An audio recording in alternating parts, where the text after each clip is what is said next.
북한은 지하에서 바로 미사일을 쏘지 않습니다. 움직이는 미사일을 싣는 트럭 TEL이라고 하는데 이거를 지하 터널에 숨겨놨다가 터널에서 입구에 나와서 밖에서 쏘는 거거든요. 현무5는 그래서 지하 터널 그 다음에 북한의 최고 지휘부를 타격하기 위한 정밀 타격 그 다음에 핵심 지휘부 붕괴를 위한 무기로 계획됐다. 지하로 깊게 들어가가지고 파괴할 수 있는 능력이 중점이 돼 있어가지고 이거가 있으면 북한이 아무리 깊게 있는 지하 지휘소라도 파괴할 수 있다. 우리가 원하는 잠수함 어떤 잠수함이냐 거기에 따라서 미국의 승인을 받아도 되고 안 받아도 돼요. 우리가 지금 원하는 거는 20% 미만의 농축 우라늄을 가지고 호남에 추진체험을 사용하겠다는 걸 미국도 알아요. 우리는 국가적 기술력만 총동원되고 정부에서 구체적으로 지원해주면은 북한보다 훨씬 빨리 만들어낼 수 있다. 그래서 우리가 국민적인 공감대, 지도자의 강력한 의지 이것만 있으면 할 수 있다. 국책사업단으로 공개적으로 추진해야 된다.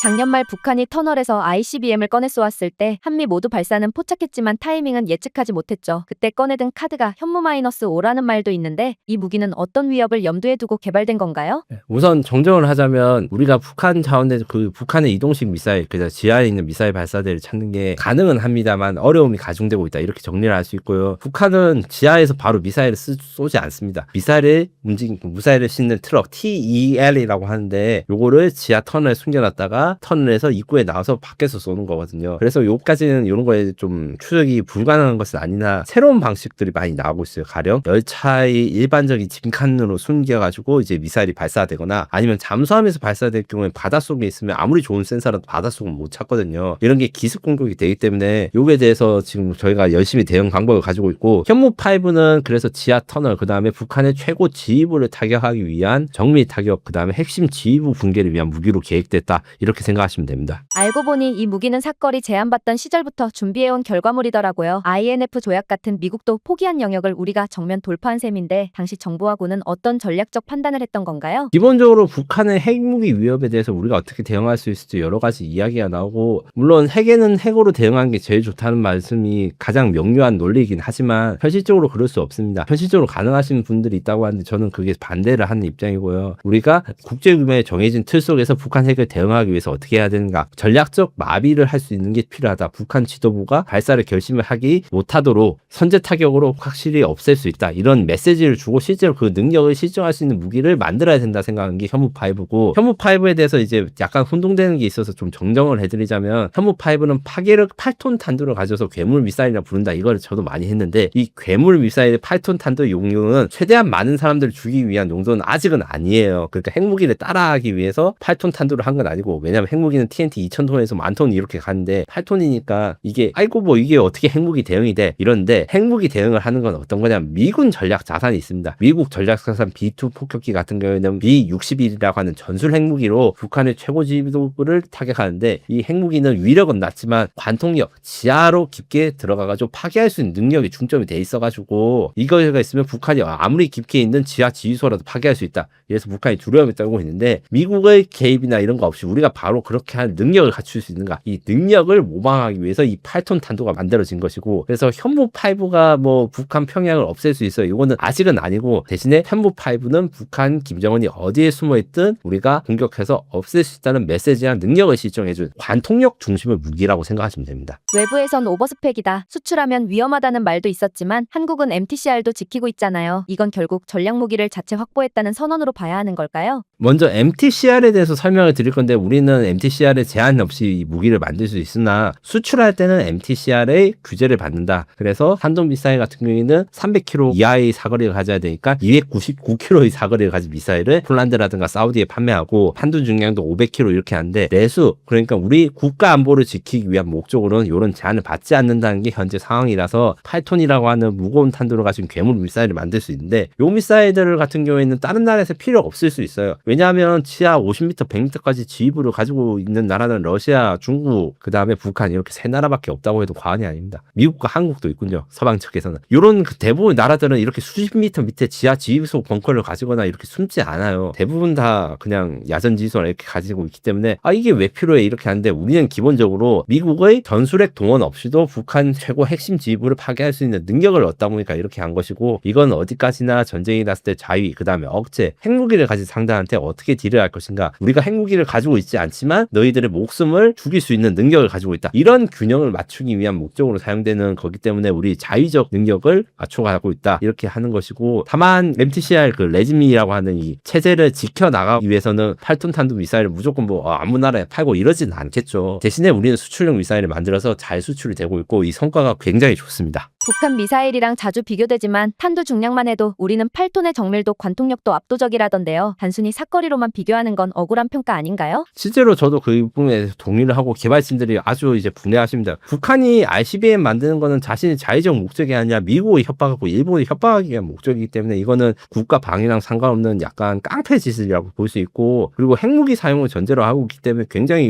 위협적인 것인데 우리는 북한이 위협을 가지고 있는 대응하는 차원에서 가지고 있기 때문에 어느 정도 이하로 이제 사거리를 갖추고 있습니다. 그리고 8톤 미사일 같은 경우에는 북한이 최대로 만든 게 4.5톤까지는 만들었어요. 4.5톤 초대형 재래식 탄두 장착한 미사일 시험 발사 성공 뭐 이렇게 했는데 북한 입장에서는 결국엔 이 미사일도 목표는 한국의 뭐 탱고 벙커라든가 지하 지휘소인데 전술핵이 훨씬 더 효율적인 측면이 있어서 아마 시험 발사만 하고 시점 배치를 안 할 걸로 생각을 합니다. 그리고 또한 탄두 무게를 간수히 크게 만들면 무조건 다 날아가는 게 아니라 여기에 대해서 안정적으로 만드는 기술 이런 것들 같은 경우 우리가 굉장히 유니크한 기술을 가지고 있고 왜냐하면 미국의 탄도미사일이 아무리 커도 이렇게 8톤 탄도 이런 거 없고 한 1톤, 2톤에서 멈추거든요. 이런 부분에 대해서 우리가 다른 나라 대비 엄청난 노하우를 가지고 있다. 그리고 유도 장비 같은 경우에는 사실 북한의 KN-23이라고 하는 북한판 이스탄데르 미사일이 우리 현미 미사일처럼 많이 따라왔어요. 따라왔다는 건 정밀도를 따라와서 우크라이나 이제 정보부나 이제 언론인들 이야기할 때 처음에 러시아가 북한 미사일 수입했을 때 오차, 탄착 오차라고 하는 CEP라고 하는데 CEP는 특정 반경 안에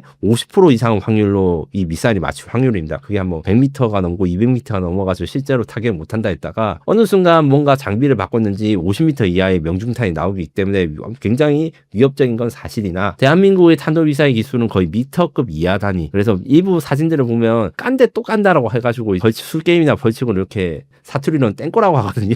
맞은데 또 맞으면 진짜 그게 아픈데 그거를 군사 전략, 미사일 공격으로 실현할 수 있는 걸 우리가 영상으로 공개를 해서 북한의 어떤 지하시설도 파괴할 수 있다 이런 능력을 좀 보여줬습니다. 이 무기의 진짜 위력은 어떻게 쓰느냐에 달려있잖아요. 지휘부 좌표를 타격해 벙커를 붕괴시키는 시나리오도 가능하다는데 이건 단순 타격을 넘은 지휘 체계 제거용 무기로 봐야 하나요? 그것을 위해서 현무5는 이제 겉으로 보이는 건데 그 뒤에는 수많은 정보 자산들을 움직이고 있습니다. 일단 최근에 발사된 4.25 사업이라고 하는 우리나라 군용 정찰 위성을 통해서 김정은이라든가 최고 지휘부가 지금 어디에 있는지 그들은 최고 지휘부나 지휘소를 지하 몇백 미터 밑에 만들어놨는데 이게 여러 가지가 있어요. 그리고 어디로 가는지 동선을 숨기거나 아니면 가짜 촬영을 한 거나 해서 이런 걸 피하는데 우리는 정밀한 정보 분석을 통해서 김정을 비롯한 최고 지휘부의 위치를 파악하고 전쟁이 나거나 도발이 시작했을 때 그들이 숨어있는 위치에 정확하게 날리는 이런 기술을 연구하고 있는데 이것을 ISR이라고 하는 분야입니다. 정찰, 정보 타격 이런 건데 이런 정보 수집 능력은 사실 눈에 보이지 않아서 중요성이 적다고 하지만 굉장히 중요한 것이고 우리도 이기에 대해서 원래는 좀 미국 자산에 의존을 많이 했어요. 우리가 한미연합 자산이고 미국이 이런 능력에서 세계 최고의 위성이라든가 정찰기를 가지고 있으니까 다만 우리는 그거를 좀 독립하기 위해서 공군은 글로벌 워크 정찰기 그 다음에 4.25라고 하는 정찰위성 앞으로는 수십 기의 정찰 위성들을 띄워가지고 실시간으로 북한 전역 영토에 대해서 사진 데이터를 구해서 30분에 한 번씩 김정은의 차 위치를 추적할 수 있다거나 이런 능력을 갖추도록 추진하고 있습니다. 현무-5는 수직 관통 후 내부에서 터지는 구조라던데요. 외부 파괴가 아니라 안에서부터 무너뜨리는 방식이라면 이건 피할 수 없는 공포로 작동하는 무기 아닌가요? 이것은 어떤 내용이냐면 일종의 지진폭탄이라고 하는 용어가 있습니다. 2차 세계대전 때 영국이 그랜드 슬램이라는 폭탄을 만드는데 이건 미사일은 아니에요. 이제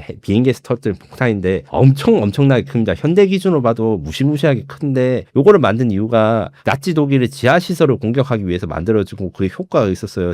나치 독일은 아무래도 자신들이 토목 기술에 자신이 있으니까 아무리 큰 폭탄을 만들어도 뭐 이걸 자신들이 버티겠지 했다가 순식간에 이거를 부서뜨리고 이제 지붕을 떨어뜨리는데 떨어져 무너져가지고 파괴력이 너무 크니까 이게 지진이 나가지고 그 갱도가 무너지는 거예요. 이런 효과를 우리가 미사일로 만들 수 있다. 그래서 북한한테 압박을 가할 수 있다는 게 이 내용인데, 요거랑 함께 지금 우리 현무 미사일과 현무 5 미사일 말고도 우리나라 그 미사일 전략 핵심인 KT-SSM이라는 미사일이 있어요. 요거는 또 어떤 게 있냐? 요거는 단순히 지하 관통 능력만 좋은 게 아니라 기하 폭탄, 열압력탄이라고 하는 새로운 탄두를 만든다. 요게 쉽게 말하면 폭발력이 날 때 열이 있고 압력이 있습니다. 그래서 열과 압력으로 사람이나 장비를 살상하는데, 이것을 잘 조정해서 일반 폭탄보다 열과 압력이 비치는 거리를 훨씬 더 크게 해서 거의 이제 지하 갱도 중심에서 이제 폭발을 시키면 갱도 입구까지 그 화염이 퍼지도록 만드는 거예요. 그러면 갱도 안이 싹 청소가 되는 거죠. 이런 것들에 대한 기술들이 있기 때문에 북한의 지하 시설이나 이런 걸로 우리 공군의 공습을 막는 것도 할 수 없으니까 너희들을 도발을 하지 말라, 이렇게 억제하는 효과가 있는 것이죠. 김정은이 평양 지하에 숨으면 사실상 제거가 어렵다는 얘기도 있었는데요. 오히려 이런 벙커에 숨어있는 걸 움직이게 만들어서 노출을 유도하는 전략도 가능한가요? 행동 유저 전략의 핵심은 적이 과도한 자원을 투입하게 만들어가지고 적이 진짜 필요한 것들을 못 만들게 한다. 어느 나라든 자원은 이제 제한돼 있고, 특히 북한 같은 경우에는 경제력이 약하지 않습니까? 이런 지하 공격할 수 있는 미사일들이나 장비가 많아질수록 김정은은 더 많은 지휘소나 이런 걸 만들게 되고, 이렇게 만들게 될 경우에 북한의 미사일을 만드는 자원들이 들어오게 되는 거죠. 또한 김정은 같은 경우에 공포심을 주는 뿐만 아니라 이런 히스테리를 유발한다고 해야 될까요? 언제 한국이 공격할지 모르고 어디서는 공격할 수 있으니까 거소나 이런 거 자주 바꾸게 되고, 이게 결국에는 지도자로서 제대로 된 판단을 못하게 하거나 우리의 오판을 유도하거나 실수를 하거나 아니면 이제 제대로 이제 관리를 못하게 하는 이런 것들을 유도해서 결국 북한한테 압박을 줄 수 있다, 이렇게 생각하시면 됩니다. 중동 국가들이 현무-5를 원했지만 결국 KT-SSM만 구매했다던데요. 현무-5는 기술보다도 우리가 직접 쓰기 위한 무기라는 상징성이 더 큰 건가요? 두 가지 목적이 있습니다. 말씀하신 대로 우리가 쓰기 위한, 우리는 어디까지나 자의적인 목적으로 북한이 핵무기에 대한 가지고 우리를 협박하고 압박하기 때문에 국제규범을 지치면서 비핵무기로 여기에 대응을 하다 보니까 나온 게 현무 5의 목적 중 하나고, 두 번째 목적으로는 고체 연료 유주 발사체로 현무 5의 그 추진 기장을 공용으로 씁니다. 그렇기 때문에 우리나라는 고체 연료 로켓, 나로라든가 우리가 이제 누리호 이렇게 하는 차세대 우주 로켓, 이런 것들은 액체 연료인데, 액체 연료는 힘이 세지만 준비에 시간이 걸리고, 고체 연료는 힘이 약하지만 빠르게 발사 준비를 하고 발사에 필요한 인원도 굉장히 줄어들 수 있어요. 실제로 고체 연료 발사체를 우리가 쐈을 때 2명에서 3명 정도 인원으로 이 발사 과정을 다 했거든요. 이런 것들의 장점을 이용해서 우주 발사체로서의 엔진이나 부스터로 이제 현무 5 기술을 사용한다. 이것도 두 가지 의미가 있습니다. 요즘은 사거리보다 생존성과 전략 설계가 더 중요하다고 하잖아요. 북한이 극초음속 회피 기술도 실험 중인데 현무-5는 앞으로 어떤 전략적 진화가 필요하다고 보시나요? 지금부터 제가 말하는 것은 실제로 진행이 되고 있는 게 아니라 저희 상상이고 이게 추정이라고 가정을 하고 이제 말씀드리겠습니다. 현무 5의 경우에는 아주 정밀한 정확도나 막대한 위력을 가졌는데, 이 위력을 더 크게 만들려고 하는 노력이 아마 계속될 것 같고, 그러다 보면 현재 8톤 탄도를 하는데 8톤 탄도를 능가하는 것도 아마 연구가 될 수 있지 않을까, 이렇게 생각을 하고, 두 번째로 탄도의 그 중량만 커서는 북한의 위협에 대처할 수 없어요. 북한도 이제 열지라고 하는 대공미사일, 그러니까 미사일 방어 시스템들을 구축하기 시작했습니다. 이런 미사일 방어 시스템들을 피해서 공격하기 위해서 우리도 북한처럼 초음속 글라이더라든가 극초음속 미사일, 그 다음에 초음속 대함미사일 이런 걸 연구하는데, 북한이 자랑을 하면서 이제 자신들이 극초음속 글라이더 이렇게 가지고 있다지만 실제로 이런 기술들을 우리가 더 뛰어나고 우리가 더욱더 미사일 방어 시스템을 무력화할 수 있는 기동들을 북한보다 먼저 만들었고 기술력도 더 높습니다. 이런 것도 이제 북한의 위협이 증가되거나 할 때 모습을 드러내면 아마 북한이 굉장히 공포에 떨 것인데, 이런 것들을 북한은 먼저 이제 자신들의 정치적인 이익을 얻기 위해서 완성이 안 되는데도 혹은 안 만들고 있는데 약간 뻥을 섞어서 하는 게 있거나 아니면 무리하게 발사 시험을 하는데, 우리는 그런 것들을 공개를 잘 안 하니까 북한보다 미사일 기술이 떨어진다고 생각하시는 분들이 있어요. 그거는 아니고 오히려 더욱더 앞서간다. 거의 최소 10년 이상 앞서간 분야들이 이런 분야인데, 이렇게 해서 현무 5의 이 위력 강화 이런 것도 있고, 초음속 글라이더 아니면 이제 회피 기동 같은 걸 하는 거, 그 다음에 디코이라든가 스텔스, 이 미사일도 스텔스에 대한 기술 적용이 되고 있습니다. 그래서 레이더에 안 잡힌 미사일이라든가 이런 것들에 대한 투자가 되고, 마지막으로 탄도 부분에서도 많이 바뀌는데, 우리가 물론 앞으로도 핵을 만들기는 어려워요. 지만 그게 대해서 많이 이제 우회를 하면서 좀 더 좋은 성능을 넣기 위해서 고성능 폭약, 뭐 기하 폭탄, 뭐 열압력탄 이런 것도 있고, EMP 폭탄 같은 경우에도 제가 보기에는 열심히 만들고 계실 것으로 생각하고, 그래서 이제 북한 전역에 정전을 만들거나 이런 거 유발할 수도 있고, 드론을 넣는 미사일들도 아마 연구될 거예요. 무슨 말이냐면 드론이 위력적이고 그 다음에 적의 공격을 피할 수 있지만 느리거든요. 그래서 엄청 빠른 극초음속 초음속 탄도 미사일에다가 탄도에 드론을 넣으면, 저기 이제 김정은이 만약에 만약에 지하로 안 숨고 만약에 트럭이라든가 아니면 자동차를 피우고 했을 때 이런 것들을 미사일로 공격하기 힘들 때 이 드론을 장착한 미사일을 쏘면 미사일이 적진 김정은 머리 위에서 이제 드론을 발사하고 드론은 느리고 몇 시간 동안 날아갈 수 있으니까 김정은을 찾을 때까지 보다가 공격하거나 이런 식으로 기술이 진화될 것으로 예상됩니다.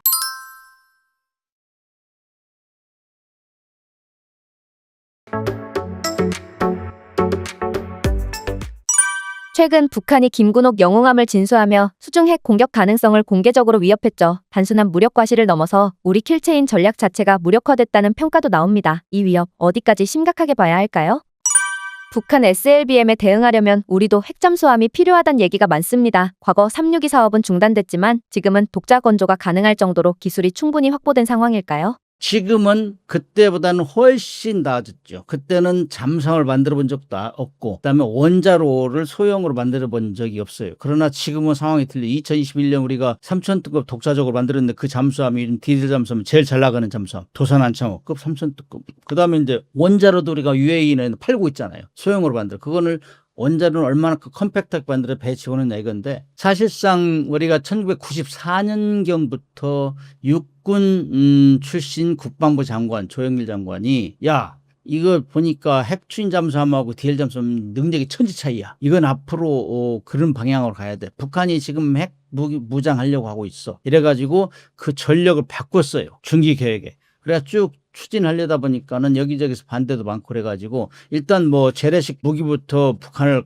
막읍시다. 뭐 그건 좀 나중에 합시다. 진도가 낮췄는데 2003년도 이때는 북한이 사실상 핵무기를 핵 개발한다는 얘기가 구체적으로 들렸어요. 2006년도에 핵실험했잖아요. 거기에 대비해서 우리도 그러면은 북한의 핵을 억제하기 위해서 핵추진 잠수함을 만들어야 되겠다. 했는데 그래가지고 국방부 장관이 지시를 했다고 해군에. 그래서 제가 핵추진 잠수함 사업 단장을 초대를 했는데 사실 그때는 너무너무 답답했어요. 사실은 우리가 이 기술적으로 되겠느냐. 잠수함도 안 만들어봤어요. 원자로도 안 만들어봤어요. 그래서 난감했는데 그러나 우리가 또 하라면 하잖아요. 죽자 살자. 그런데 그때 상황이 사실상 해군에서도 이지스 구축함을 먼저 갖기를 원했고 독일에서 잠수함을 가져온 10년밖에 안 돼요. 그러니까 경험도 없고 그래 불안한 상태였기 때문에 그때 추진하다가 일단 중단이 됐어요. 그러나 그럼에도 불구하고 우리가 이제 어떤 무기를 개발하다가 벽에 부딪히면은 전체는 몰라도 부분적으로 응용 연구를 계속 하거든. 예를 들어 가지고 한미 미사일 지침 때문에 우리가 미사일 개발을 못 했잖아요. 그렇다고 국방과학연구소가 놀았냐고 계속 은밀하게 추진했단 말이죠. 그렇게 했기 때문에 2021년 한미 미사일 지침 해제되자마자 현무 3, 4, 5까지 나오잖아요. 이게 우리의 능력이든 그걸 포텐셜 파워라고 해. 우리는 그 정도의 포텐셜 파워를 갖기 위해서 꾸준하게 원자로를 지속적으로 연구 개발해왔다고. 그런 것들이 요즘에 보면은 내가 이제 그 이후에 전역을 했지만은 지금 보면은 그런 것들이 꾸준하게 진행됐다는 걸 느낌으로 알 수 있어요. 그렇기 때문에 조만간 이거 진행되지 않을까. 그게 당시에 이제 362 사업이었는데 우리가 지금 상태는 그때보다 much better. 훨씬 나아졌기 때문에 우리는 국가적 기술력만 총동원되고 몇 가지 문제, 뭐 핵 연료 문제 이런 것들만 정부에서 구체적으로 지원해주면은 북한보다 훨씬 빨리 만들어낼 수 있다. 북한은 지금 뭐 김정은이가 돌아다니면서 핵추진 잠수함 만들겠다 막 선언하고 다니는데 우리보다 경제력이 막 뭐 100배, GDP는 4, 50배 차이 나고 명목상 GDP 그 뭐 물가 상승을 뺀 거 이런 것들은 뭐 사실 100배가 많다고. 그렇잖아요. 이러고 국방비도 20배나 더 많이 내는데 왜 못하냐. 국민들이 아우성이란 말이지. 왜 북한한테 질질 끌려다니냐. 너 돈 낸 거 뭐 하고 있어. 군인들은 사실상 국민들이 낸 세금으로 세우는 파수꾼이에요. 파수꾼이 너 잘 지켜 했는데 나 무기가 없어도 못해요. 그러면 국민들이 불안하죠. 그래서 어떤 무기를 취해줄 것인가. 그럼 국민들이 판단해야 되고 거기에 대해서 군은 확실히 요구를 하고 이렇게 해야 갈 수 있다. 그래서 우리가 지금 상황은 그때보다 훨씬 낫다. 이렇게 얘기할 수 있죠. 기술을 떠나 핵잠수함 개발엔 미국 승인이 필요하다는 얘기가 많습니다. 그런데 프랑스나 브라질은 미국 승인 없이 자체 개발에 성공했더군요. 우리도 꼭 미국 허락을 받아야 하는 건가요? 우리가 원하는 잠수함, 어떤 잠수함이냐. 거기에 따라서 미국의 승인을 받아도 되고 안 받아도 돼요. 예를 들어 가지고 미국에서 한미 원자협정에서는 미국에서 가져온 우라늄, 우리가 구입한 우라늄이라든지 그다음에 원자로 만드는 기술 이런 것들을 우리가 사용할 때는 미국 한미 원자력 협정에는 군사적으로 사용할 때는 승인을 받게 돼 있어요. 상호 합의를 하게 돼 있어요. 그러나 핵잠수함 만드는 데 있어서 퍼센트 우라늄 농축도가 다 달라요. 농축도가 높을수록 오래 써요, 잠수함을. 농축도가 낮으면은 핵 연료를 빨리빨리 교환해 줘야 돼요. 근데 우리는 20% 미만, 농축도 20% 미만은 국제적으로 상용으로 거래되는, 그렇기 때문에 20% 미만 가지고는 핵무기를 만들 수가 없어요. 핵무기를 만들려면 최소한 농축도 90% 이상이 돼야 되는데 우리는 농축 시설이 없어요. 그 다음에 프루토늄을 만들 수 있는 제철 시설도 없어요. 그렇기 때문에 우리는 핵무기를 만들지 못하는 걸 다 알아요. 그 다음에 핵무기를 만들지 못하는 걸 알고 하노이 회담, 싱가포르 회담 우리가 견인했잖아요. 그거는 북한의 비핵화를 유도하기 위해서 그런 거거든. 그래서 우리는 핵무기를 만들지 않는 거를 다 알아요. 미국도 알아요. 그래서 우리가 핵추진 잠수함을 만들어야 할 이유는 북한이 핵무기를 만들어서 소형화 경량화해서 SLBM 만들어서 잠수함에 집어넣겠다. 그러면 북한이 위협하는 건 미국도 되고 우리도 위협도 돼요. 그러면 우리는 북한이 저런 식으로 우리를 위협하면은 우리는 그걸 막아야 될 무기가 있어야 된다. 그래서 우리는 그 핵추진 잠수함에 핵무기를 싣고 물속에 들어가면 그거는 핵추진 잠수함만이 추적 감시할 수 있어요. 그게 일반적인 전술이에요. 그거는 지금 미국이나 러시아 지금 이 시간에 하고 있어요. 100% 물속에 잡아낼 수 있느냐? 그렇지는 못해요. 그러나 골키퍼가 있는 거 없는 거 천지 차이잖아요. 내가 뒤에 따라온다는 걸 알기 때문에. 그래서 함부로 못 쏜다고. 그래서 우리는 북한의 핵추진 잠수함에 핵무기를 싣고 우리를 위협하는 걸 방지하기 위해서 우리가 독자적으로 추적 감시할 수 있는 잠수함 만들었는데 그거는 핵추진 잠수함이 가능하다. 그래서 우리가 지금 원하는 거는 20% 미만의 농축 우라늄을 가지고 군함의 추진체험을 사용하겠다는 걸 미국도 알아요. 미국도 알고. 그런데 이제 우리가 현재 2020년부터 24년도까지 통계를 내본 우리가 우라늄을 사온 나라가 프랑스가 38%, 그다음에 이 러시아가 32%, 영국이 25%, 중국에서도 5%를 사왔어요. 그래서 거의 미국 거는 안 쓰는 상태고, 그다음에 우리가 뭐 원자로 같은 건 다 수출하고 있잖아요. 그리고 기술 자립을 했다고 그렇기 때문에 미국이 굳이 협력을 안 해도 우리가 독자적으로 만들 수 있다. 그래서 잠수함 만들 수 있고 원자로 만들 수 있고, 그래서 미국의 굳이 승인을 받을 필요는 없고. 다만 미국이 이제 우리가 요청할 때 우리가 뭐 처음 만들기 때문에 우리가 자신 있게 할 수 있지만은 그래도 리스크가 있을 거 아니에요. 처음 하는 게 때문에. 그래서 교육 훈련, 승조원 교육 훈련이라든지 그다음에 안전 절차 이런 것들은 너희들 경험을 좀 공유하자 이렇게 할 수 있어요. 그러나 미국이 그건 해줄지 안 해줄지는 모르겠어요. 그러나 미국이 우리가 최전방에서 북중러 위협을 우리가 차단한다. 그 선봉에서 있는 게 핵추진 잠수함이다. 그러면 미국도 뭐 반대할 이유가 없죠. 그리고 미국이 우리가 요청했을 때 한때 요청했었는데 우리는 뭐 원자력 잠수함, 핵추진 잠수함 똑같은 얘기인데 핵추진 잠수함에 대해서는 한 번도 외국에 지원해 준 게 유일하다. 1958년도에 영국이 원자로를 팔은 적이 있어요. 그 이후에는 한 번도 한 적이 없는데 2021년도에 오커스 동맹 결성하면서 호주 해준다 했잖아요. 판다 했잖아요. 우리도 동맹이고 호주도 동맹이고 물론 뭐 파이브 아이즈에 드는 나라지. 미국하고 우리 동맹 성격이 틀리지만 그래도 그런 사례가 있는데 왜 우리한테는 뭐 혈맹이라고 72년 혈맹인데 왜 안 해주냐. 이런 국민적 지금 여론이 팽배하기 때문에 미국도 감히 뭐 그거를 반대하거나 그럴 수는 없어요. 그러나 이제 미국이라는 나라는 워낙 그 핵무기를 처음으로 공격한 나라잖아요. 일본을. 그렇기 때문에 핵무기의 폐해가 얼마나 심한지를 제일 잘 아는 나라가 미국이라. 그래서 핵 확산을 방지하기 위해서 NPT를 만들고 IAEA를 만들고 그다음에 NSC 뉴클리어 서플라이스를 만들어 가지고 핵 확산을 못하게 한다. 근데 그거를 최선봉에 있는 미국이기 때문에 자기들은 어지간하면은 그런 거 안 해주려고 해요. 그러나 이제 핵무기라는 거는 P5만 공식적으로 인정하고 나머지는 뭐 인도나 파키스탄, 이스라엘, 북한 이런 데 인정은 안 하고 비공식적으로 가잖아요. 그렇기 때문에 미국이 그 핵무기에 버금가는 그 위력을 가진 게 핵추진 잠수함을 생각하거든. 최후까지 남은 적을 공격할 수 있기 때문에 그건 굉장히 위력이 큰 거죠. 그래서 그거를 우리를 해주면 다른 나라도 해줘야 되는 거 아니냐 이런 뭐 연계성 때문에 주저주저 하고 있는데 아무튼 미국한테 승인 받을 이유는 없고 일단 미국은 협조를 받을 필요는 있죠. 기술적인 뭐 자료라든지 이런 것들. 그러나 굳이 그럴 필요는 없다. 그래서 우리가 국민적인 공감대 그다음에 지도자의 강력한 의지 이것만 있으면 할 수 있다. 우리가 돈도 있고 기술도 있고 그런데 왜 못해? 왜 우리부터 경제들이 거의 비교도 안 되는 북한도 하는데 왜 우리가 못하냐? 우리가 북한을 억제하면서 미국도 안전하게 해줘. 우리도 안전하게 해줘. 왜 못하냐? 이런 논리를 대면 미국도 할 말이 없죠. 일본은 플루토늄을 대량 보유하고 핵연료 재처리도 자유롭죠. 그런데 왜 미국은 유독 한국의 핵잠수함 추진엔 예민하게 반응할까요? 일본과의 차이는 도대체 뭔가요? 우리 한국의 이 위정자들, 그다음에 원자력 관계자들이 협상력이 부족한 거예요. 협상은 주고받기가 돼야 돼. 주고받기. 그냥 일방적으로 뭐 때문에 달라, 뭐 때문에 협력해 달라면 되는 게 아니에요.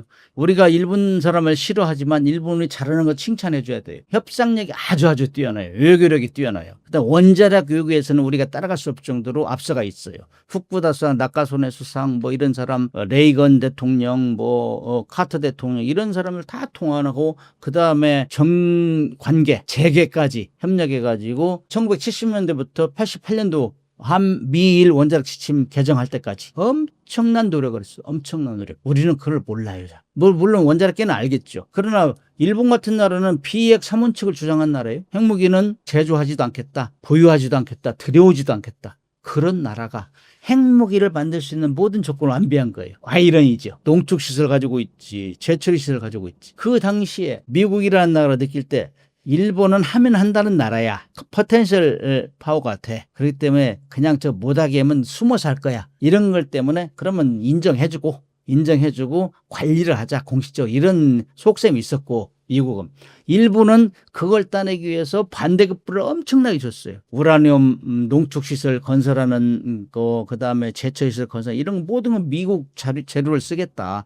재화 용량을 사주겠다. 자동차 수출 규제에 합의하겠다. 이런 거 거의 기록에 나와 있는 거는 56억 불을 이렇게 반대급부를 줬어요. 사와. 그 정도 했기 때문에 1988년도에 미일 원자력 시침 때 30년 연장을 해줬다고. 농축시설 제철이어서. 그래서 한 거지. 우리 같이 말로만 협력해달라. 뭐 한미 동맹 혈맹이니까 해달라. 이거는 우리는 배워야 돼요. 그런 것들은. 그래서 우리가 이제 특히 미국이 우리한테 이제 트라우마를 느끼는 것이 우리가 1970년대 박정희 대통령이 우리 핵 개발하다가 들통이 한번 났잖아요. 근데 1984년 5년 해가지고 완전히 없었잖아요. 그게 전두환 대통령 때. 이런 것 때문에 우리는 항상 색안경기를 봐요. 우라늄 사가면 저것들 막 핵무기 만드는 거 아니야?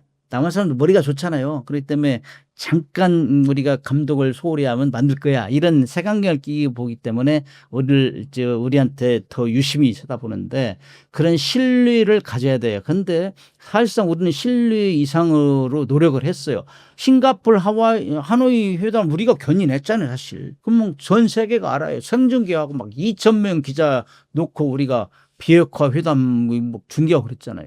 그렇기 때문에 알기 때문에 이제는 우리가 여태까지 지금까지 노력한 이런 모든 노력을 다 총결집해서 우리는 핵무기를 만들려 하겠다는 걸 수없이 얘기했다. 오로지 군함의 추인체로만 활용하겠다. 이런 걸 얘기하고 그래서 우리도 일본 수준으로 우리는 허용해달라. 농축시설로 제철시설 그리고 항상 사찰해라. 이런 식으로 하고 우리도 반대급부를 주고 너희 기술을 사용하겠다. 뭐 좀 사주겠다. 이렇게 하면은 우리도 가능하다. 그래서 우리는 그 다음에 핵무기를 만들려면은 원래 핵물질 플러스 기술이거든. 핵무기를 만드는 기술.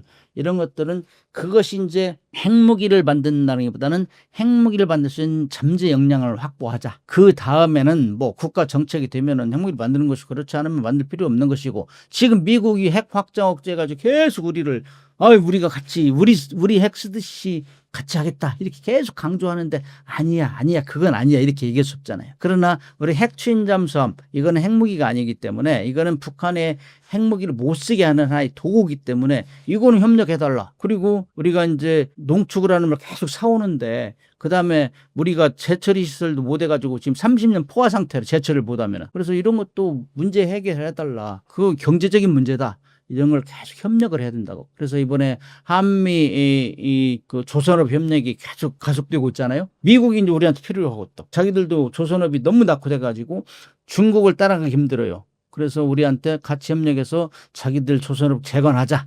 군함도 같이 만들고 같이 수리하고 이런 정도 되면 우리도 주고받기가 되는 거지. 우리 그러면은 우리 원자력 산업을 위해서 농축시설과 제철을 같이 하자. 우리가 뭐 핵무기 만드는 것도 아니고 일본 수준을 해달라 이런 식으로 하면 주고받기 될 수 있죠. 그래서 우리가 막 미국에 뭐 협력을 했는데 안 된다 이런 불만할 게 아니라 과거 성공한 나라 어떻게 했는지, 그다음 우리가 어떤 무기를 가지고 있는지. 우리도 사실상 뭐 산업이 보통 나라는 아니잖아요. 모든 것이 10대 강국에 들기 때문에 특히 반도체, 뭐 배터리, 뭐 조선업 이런 것들은 세계 탑이잖아요.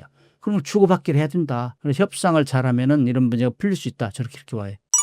이제는 핵 잠수함을 조용히 추진할 게 아니라 국가 차원에서 공식화해야 할 때란 생각도 듭니다. 더는 중단되지 않으려면 정부는 어떤 방식으로 이 사업을 밀고 나가야 할까요? 우리가 왜 핵추진 잠수함을 가져야 되는 명분, 그다음 필요성 이런 것들은 국민들이 굉장히 납득을 했어요. 2021년 통일연구원의 조사하면 국민의 75.2%가 핵추진 잠수함 필요하다. 왜?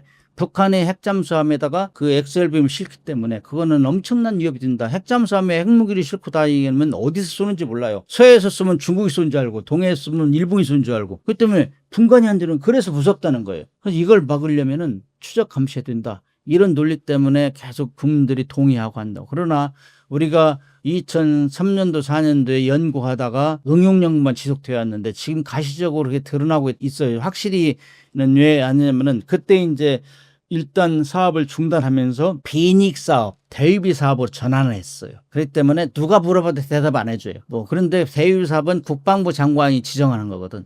그래서 지금은 국가 기술력을 총 결집하려면은 이 오픈을 해야 돼요. 그다음에 예정대로 진도가 나가려면은 모든 부품을 제때 사와야 돼요. 구성품들을. 그러나 비닉 사업으로 지정이 됐기 때문에 외국에서 사와야 되는 부품도 많이 있거든. 제법 뭐 핵추진 잠수함 이번에 목표 국산화가 막 90% 이상 될 거예요. 그러나 그 10%는 꼭 사와야 돼요. 그런 것들 예를 들면 산소 발생기, 핵추진 잠수함은 오랫동안 작전하기 때문에 핵 산소를 발생해야 돼.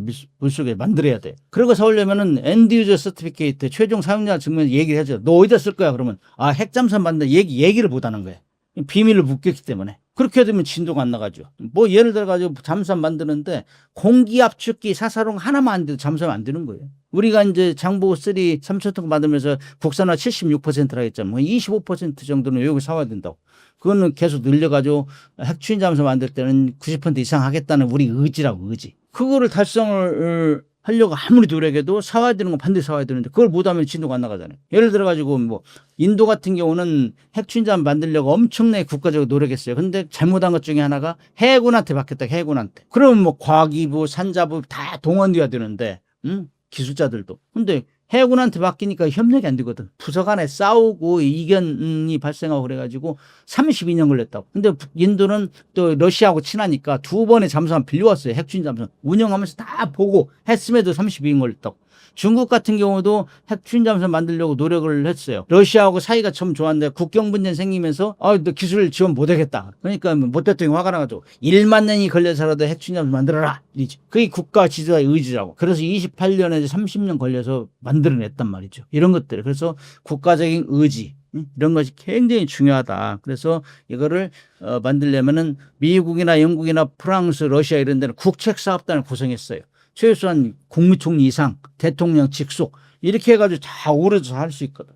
중국은 물론 국책사업단 성격을 했지만 인도 같은 경우는 해군에 맡기 때문에 안 됐단 말이에요. 그래서 우리도 국책사업단으로 지정을 하고 국민적 공감대가 이미 형성됐으므로 공개적으로 하고, 이거는 국방부 장관이 정해요. 국방부 장관. 국방부 장관 풀으면 돼요. 과거에 우리가 왜 이런 얘기를 못했느냐. 저희 현역 때도 함부로 얘기 못한 이유는 북한의 비핵화를 유도해야 되는데 왜 자꾸 우리 우라늄 쓰는 걸 얘기해. 우리가 비핵화하라면서 우리가 우라늄 써가지고 핵무기 만드는 거 아니야? 이렇게 오해를 받는 거다. 그래서 이거 얘기하면 터부시했어요. 그리고 지금은 상황이 틀리잖아요. 북한이 싱가포르 하노이 끝나고나 회담 끝나고 죽어도 핵을 포기 안 한다고 했어. 지금 우리 남한을 완전 적대 국가를 만들어 있다고. 이런 상황에서 우리가 계속 시시해야 된다? 이건 앞뒤가 안 맞는 얘기예요. 국민들 화날 만하죠. 왜 돈은 돈대로 들어가는데 왜 꼼짝 못해? 속된 말 거지 같은 나라한테 왜 질질 끌려다니? 이런 얘기가 나오죠. 그래서 우리가 국책사업단으로 공개적으로 추진해야 된다. 이거는 정말 자존심의 문제다. 우리가 모든 면에서 세계 10대 강국에 들고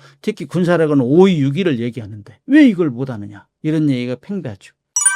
교수님은 잠수함은 만드는 것보다 잘 운용하는 나라가 만든다고 하셨죠. 조선 기술자, 예비역 해군 등을 포함한 인적 자산 수출 모델로 전략을 바꿔야 할 시점 아닌가요? 지금 국민들이 기대하고 또 그렇게 하기를 바라면서 응원하는 것 중에 하나가 잠수함 수출이에요. 잠수함은 디젤 잠수함 얘기하는데 디젤 잠수함 베스트셀러는 독일 18개 국가에 170여 척을 수출했으니까 그다음에 2등이 프랑스 거의 주로 공산권 국가 많이 팔았어요. 그다음에 이제 수출할 수 있는 나라들이 이제 우리하고 그다음에 중국 뭐 일본 이런 정도 일본은 이제 포기했고 그래서 우리가 지금 우리 잠수함을 살려고 하는 나라들이 캐나다, 폴란드, 사우디아라비아, 필리핀, 페루 이런 데인데 어떻게 보면은 빛 좋은 개살구가 될 수 있어요. 수출 시장은 쫙 열리고 있는데 우리 잠수함의 성능을 알기 때문에 그런데 이것이 지금 우리가 폴란드에 무기를 많이 수출했잖아요. 러우 전쟁 때문에 그래가지고 엄청난 K9 자주포, K2 전차 이런 걸 엄청 팔기 때문에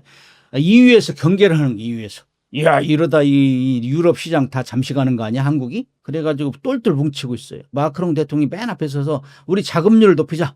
60%니까 우리 걸로 우리끼리 한국 막아. 이렇게 노골적으로 하고 있다. 그런 상황이기 때문에 잠수함도 우리가 마음 놓을 수가 없어요. 그렇게 되면은 결국에 자유경쟁이 아니라 G2G 개념으로 갈 수 있어요. 정부가 보증해 주는 거. 근데 잠수함을 팔려면은 성능, 납기, 그 다음에 이 절충교육 이런 걸 맞추자. 성능은 조선소가 알아서 하는 거고, 납기, 성능하고 납기는 조선소가 하는 가격 있잖아요. 가격. 이런 것 갖다 조선소가 하는데, 절충교육에는 여러 가지가 들어가요. 뭐 부대 시설을 해준다, 교육훈련 시설을 해준다든지, 산업 간접 시설을 만들어준다든지, 이런 것들을 엄청나게 해줘야 된다고. 그 다음에 수출 금융 지원도 해줘야 되고, 이런 것들을 해주려면은 정부가 도와줘야 돼. 예를 들어가지고 뭐 폴란드에서 잠수함 기지를 만들어. 그러면 기지 만드는 거, 그 다음에 MR로 하는 시설, 이런 거 다 들어갈 거 아니에요. 그거를 정부가 개런티를 해주고, 해줍시다. 이렇게 해서 이렇게 똘똘 뭉쳐가 되는데 그렇게 하려면은 사실 조선소 힘만은 절대로 안 돼요. 이거는 해군의 예비역, 조선소에 나온 고급 인력, 기술자들 이런 사람들 다 총망라해가지고 한 팀이 돼가지고 가서 나 이 건설해주는 기지 건설에 이거 해줄게. MR로 시설하는데 이거 해줄게. 그다음에 우리가 AS 뭐 30년간 어떻게 이런 것들을 다 약속을 해야 돼요. 그런 것들을 해야 우리 입장을 바꿔놓고 생각하면은 안전하게 가야 될 거야. 우리가 돈을 많이 주는 대신 안전하게. 적어도 한국처럼 한국은 미국이 인정해. 미국이 디젤 잠수함 운용하는 국가 중에서 가장 빠르게 발전된 나라가 한국이에요. 안정적으로 사고 없이. 우리 그 잠수함 교육훈련 시설, 수리 시설 보면 깜짝깜짝 놀래. 미국이 와서 너무너무 정비가 잘 돼 있고 시스템도 잘 돼 있고 2016년, 17년 이때부터는 국제 디젤 잠수함 과정도 우리가 운영했단 말이죠. 그래서 미국이 다른 나라로부터 질문을 받을 때 뭐 잠수함 교육 좀 시켜달라 하면 옛날에 미국에서 많이 해줬어요. 근데 그 디젤 잠수함 한국에 가서 배워 이렇게 이 정도로 하고 있다고. 그래서 우리가 이제 잠수함 수출 그냥 기업이 하는 게 아니다. 정부와 민관 군이 하나가 돼서 이게 총력전을 펼치자면 할 수 없다. 그중에 제일 중요한 것이 후속 군수 지원, 그다음에 교육훈련 시설, 절충교육으로 수출 금융 지원 이런 거를 해야 되기 때문에 그런 것이 총체적으로 어우러져야 가능하다. 지금 뭐 폴란드나 캐나다 이런 데도 상당히 불안한 것 같아요. EU가 너무 똘똘 뭉치기 때문에 특히 폴란드 같은 경우는 독일하고 뭐 프랑스 이런 데 같이 협력해서 하겠다 뭐 이런 얘기도 나오고 그런 것 같아요. G2G 개념으로 하니까. 캐나다 같은 데도 EU에 속하여 있기 때문에 굉장히 지금 기울고 있다는 얘기가 들려요. 그러면은 예를 들어 캐나다는 사실 미국이 트럼프 대통령이 너희들은 그냥 거저먹고 있어. 돈 좀 내. 왜 언제까지 우리 의존할 거야? 이렇게 막 일기 때 강력하게 지적을 했거든. 그래서 해군력 키우자. 맨 앞에 있는 게 잠수함을 키우자 해가지고 했는데 캐나다 같은 세계에서 해안선이 가장 긴 나라예요. 그다음에 러시아하고 접하고 있고 그렇기 때문에 해군력을 키우려고 해요. 근데 잠수함뿐만 아니라 수상함정도 우리 같이 해줄게. 우리 수상함정 기술 탑이잖아요. 세계 탑. 그런 거 같이. 부대 건설도 해주고 장기 비전도 제시하고 이렇게 하고 총체적으로 이렇게 총력전을 펼치지 않으면 쉽지 않다. 그런 생각을 합니다.